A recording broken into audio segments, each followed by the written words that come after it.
pagmatang sa adlaw sa sayong kabuntagon. Sa bukid ang kinabuhi, nindot kayong lantawon. Layo sa saba ug aso sa dakbayan, dinhi makaplaga ng tiunay nga kalinaw sa dughan. Matagdi kang sayuta nga puno sa yamo, singot ug kakuki mao'y naghatag og kadasig nga kusog. Ang huni sa mga langgam sa kakahoyan, mao'y orasan sa mga tawong sa umahan na ningkamot sa tanan. Sa landong sa punuan, dito ang pahuway, may bitbit nga bawon, bisag ginamos lami kayong ipamanday.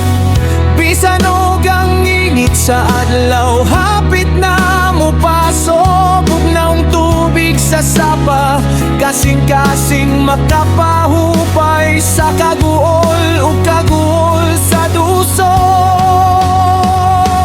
O ang bukid, puloy anan sa mga damgo, ubos sa langit nga asul, hayahayog dako. Ang huyuhoy sa hangin, kahuwayan ang dala, sasabakan sa kinaiyahan ang kasing-kasing magmaya.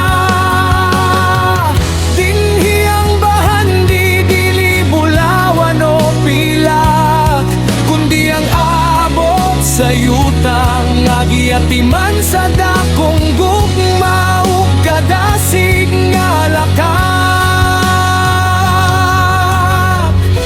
Inig abot sa gabi, ang mga biton nagkidlap-kidlap, huni sa kuliglig, mao'y awit sa paghihinat.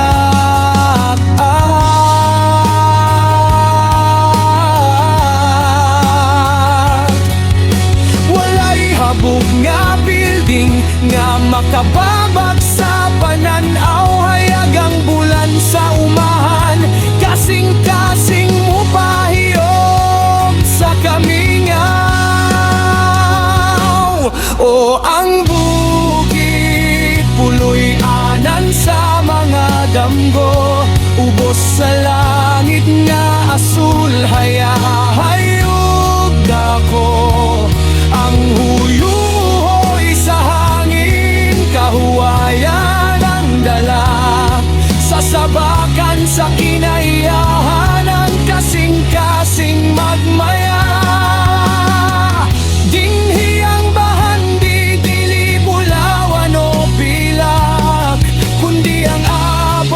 Sayutang agiatiman sa dakong gugma ug kadasig nga lakat, dinhi sa bukid.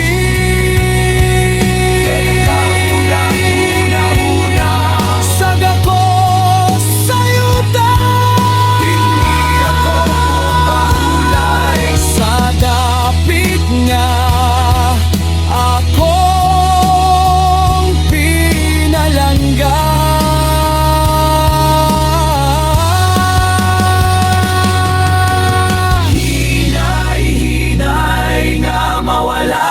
Tingog uban, ang tingog sa sulog, sa tubig sa sapa.